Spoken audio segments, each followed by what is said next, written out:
Hey guys, I'm Georgia and welcome back.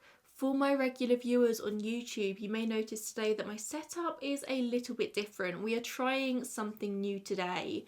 I know I had the sort of solid background in all my previous videos. I've had that for about 6 months now. I just really wasn't vibing with it. I didn't really like how it looked in my videos. It looked very flat, very 3D. I didn't really have this space in my office. I've got quite a small office to like really give me that sort of like depth of field that I was looking for. So instead we are going for this. I'm not 100% sold on this background. I feel like it's too busy there, not busy enough there.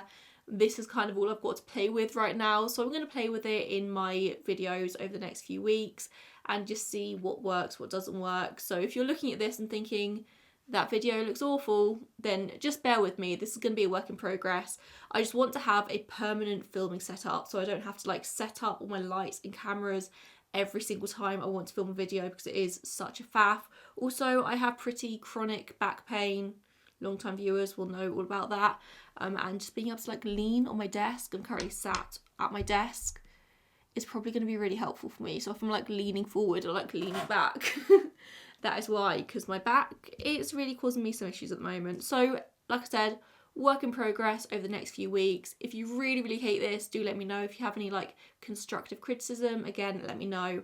But I suppose it's not really that important in the grand scheme of things. The important thing today is the content of this video, the woman we're going to be talking about, and that is Marcia and Ryan, who disappeared 26 years ago from Victoria, Australia. Marcia disappeared late on the 19th of August 1996, or maybe in the very early hours of the 20th of August, like I said, in Victoria, Australia. Her car was found abandoned on the side of a very busy road, but she's never been seen since, and neither has her dog, Ziggy. Marcia was 33 years old. She was born on the 19th of July 1963. She was a white female, 160 centimetres tall, so about 5'2", with medium build, brown hair and brown eyes. The Doe Network doesn't state that she had any sort of distinguishing marks or features. Marcia's disappearance isn't a particularly well covered case, or at least it's not outside of Australia. There isn't really loads of information about this online, but that's kind of why I wanted to cover it on my channel. My channel is all about spreading the word of these small cases that might not have otherwise got that sort of media coverage. And it really does seem like Marcia's family have made recent efforts to spread the story of her disappearance as widely as they can. Marcia was one of 5 children to her parents John and Joanna, with her siblings Diane, Paul, Tony and Mark, and Marcia was the youngest. She was the baby of the family. Today, only Paul and Tony are still around to keep Marcia's story alive, and they really are doing that in any way they can. Marcia's been described by her aunt, Thea Thompson, as a beautiful person. She was the kind of person who loved her life and she loved her loyal dog, her 10-year-old Border Collie Heeler Cross, Ziggy. Ziggy was just Marcia's best friend. They were together all the time. Ziggy was always by her side. She was a very loyal dog. Speaking to the Latrobe Valley Express, Thea said, Marcia was brilliant. She was a perfectionist, honest and reliable, and you could trust her with anything. Marcia and Ziggy used to come over for dinner a couple of times a week, and we would just play pool and enjoy each other's company. She was fun-loving. She used to love her motorbikes and scuba diving. She did a bit of everything. Marcia had worked for a decade at her aunt Thea's and uncle's transport company in Huntingdale, where her aunt was her boss and she worked very closely with her uncle as well, and they said she was a very reliable worker. The only real time she'd taken off in the whole time she'd worked there was when she'd had a thyroid operation. Bill Thompson, who was Marcia's uncle, said that she was just the most reliable worker you could wish for. She was positive, proficient, an excellent worker in every way. All of this to say that she was just a reliable person generally. She wouldn't just disappear for no reason. But on the day she did disappear, on Monday the 19th of August, she actually did leave work early, telling her manager she felt ill around lunchtime and she went home to rest. This was incredibly unusual for her, but she may have genuinely felt ill.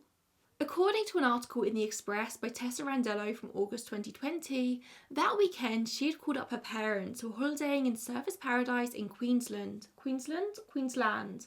I'm sure the Australians will tell me which one it is, which is where they went once a year for 3 months on their holidays. She told them that she wasn't feeling well, but didn't elaborate exactly on how, in which way she wasn't feeling well. So Marcia left work around midday on Monday and headed home to the house that she owned in Seaford. She'd bought the house 4 years earlier and had only just finished renovating it. It was this labour of love. For many years she'd lived there alone with her dog and her best friend Ziggy, but just a few days beforehand, on Thursday the 15th, she'd had a boarder move in with her. Now, nowhere confirmed exactly why she decided to get a boarder. It seems that maybe she planned to go overseas for a bit and intended to let the house to a couple of students in that time, but she wanted to have one of the boarders settle in before she left. However, Marcia very quickly realised that she did not like having someone else living in her home. There was no drama, she was just very accustomed to living alone and realised that she'd made a mistake. Marcia's mum would later say that she thought Marcia seemed to be frightened of the boarder, but her dad said it was much less intense than that. She just didn't like living with another person. The truth probably lies somewhere in the middle. John, her dad, said that the boarder was very quiet, and Marcia found this unnerving. He didn't actually do anything wrong in that time. The boarder was a male. Marcia's brothers never said in any articles or anything that she was acting strange or out of sorts at that time. He never said any of that. At 10:45 p.m, Marcia actually rang their parents in Surfers Paradise and told them that she was going to drive up to spend some time with them as she needed a break. Life was getting a bit too much for her and she was feeling burnt out. I'll maybe get on some reasoning for that later in the video. An article in The Age on Friday, October 4th, 1996, so just a couple of months after she disappeared, by Martin Daly and Jason Koutsouskis, said the last thing she said to her dad was, "Dad, I just need a break. Don't try to talk me out of it. I'm coming up and I'll see you in a few days." So according to Google Maps today, the drive from Seaford all the way up to Surfers Paradise is 18 hours if you're driving directly on the most direct route. But this may have been longer back in 1996 with different roads, different speed limits, etc. If you're allowing for sleep and eating and Marcia letting Ziggy out to go to the toilet and walking him, you would expect this drive to maybe take her 2 whole days. It's a 1,800-kilometre drive. But it seems like Marcia actually decided to take the more scenic route instead, which added 4 hours onto the drive. It was just generally a nicer drive, seeing as she was of course taking Ziggy, her dog, with her. It probably provided for some nice break spots, nicer walks. It was just generally nicer views of the sea and of the mountains.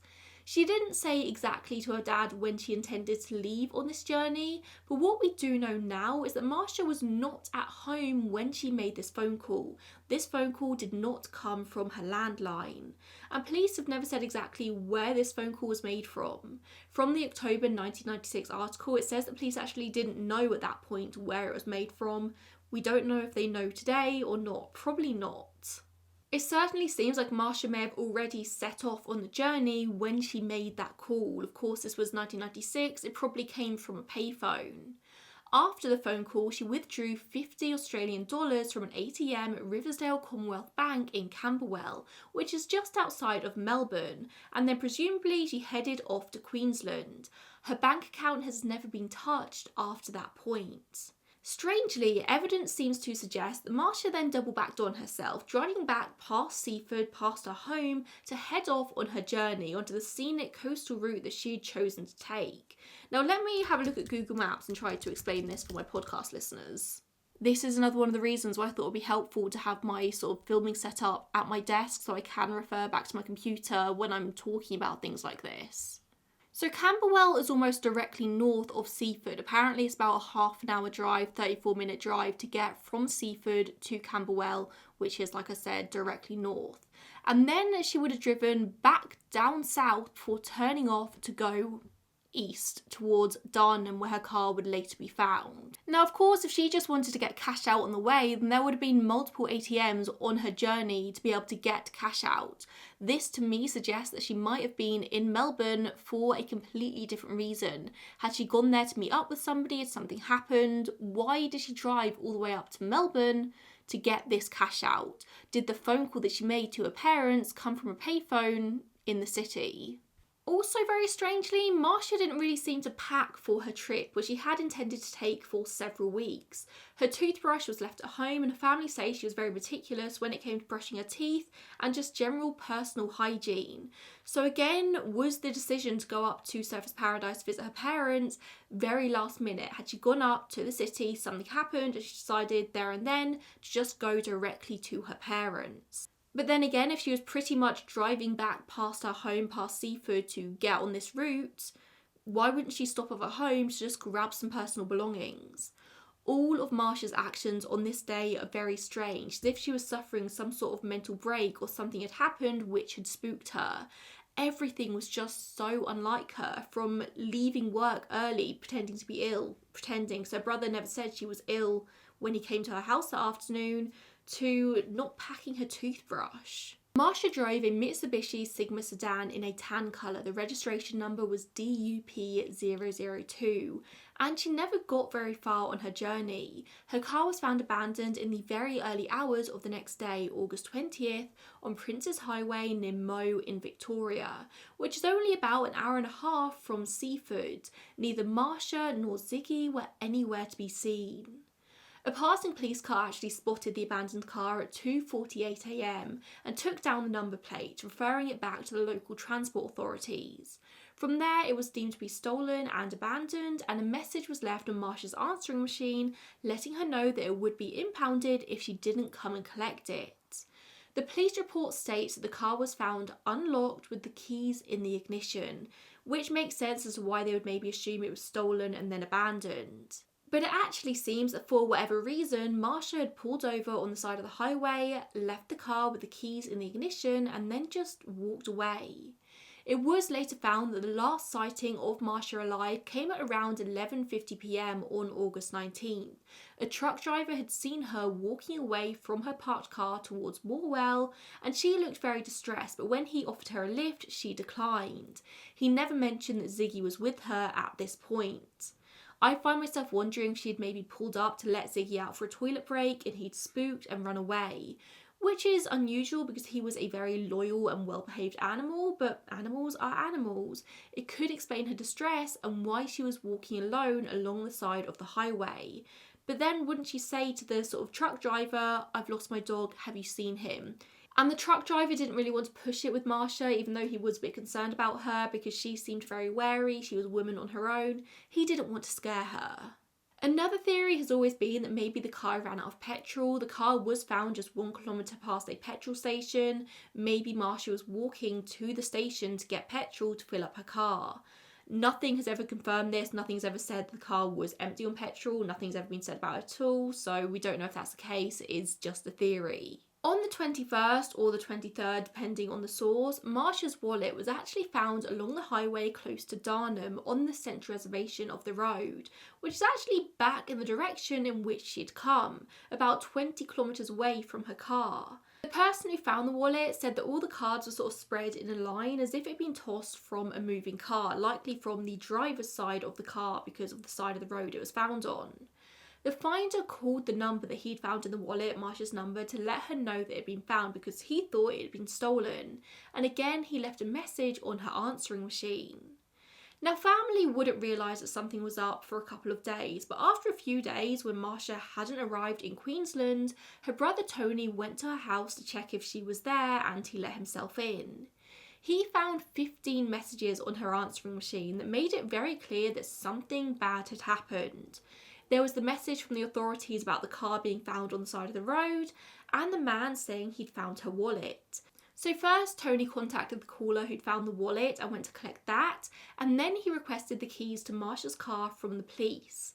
He says police were unable to provide him with the keys, despite their police report saying they'd been found in the ignition, and told him to instead use a wire coat hanger to break into the car. He did exactly that and found the car empty, no sign of Marcia or Ziggy. He even checked the boot just in case they were in there. Tony says that the place where the car had stopped was a very strange spot on the side of a very busy highway with sheer embankments either side. If Marcia did stop to let Ziggy out or take her for a walk, it was a very odd place to do so. Now, police didn't get involved until after this point. Tony had to break into the car and smash the firewall behind the back seat to check her or the dogs weren't in there. Police never did any of this. This was all Tony. It wasn't until the 4th of September that a major police search took place along the Princess Highway near Mo. There were 20 members of SES, 5 task force detectives, and members of Police Search and Rescue. Detective Inspector John Noonan said he tried to get the word out about Marcia's disappearance to local residents, asking anyone if they had any information or sightings of Marcia or Ziggy. But this was, 2 weeks after Marcia disappeared. It was a little too late. Many people would report sightings of black and white dogs in the area, but nothing ever came of it. Nobody ever reported really any sighting of Marcia herself. On September 26th, the search intensified with 150 police personnel combing the highway from Darnham to Morwell, including an aerial search by helicopter. But nothing ever came of any of the searches. They didn't find anything, and to this day, the search for Marcia continues. Her case very soon went cold. Over the years, many people have contacted her family with potential leads and information. Tony said that in around 2017, a woman from Trafalgar contacted him, saying that she'd heard a story from her brother-in-law that Marcia was buried in Moondurra State Park. He said a couple of people have told him that same story, but nothing has ever been confirmed. From what I can gather at this point, it actually seems like people come to Marcia's family with information and not the police.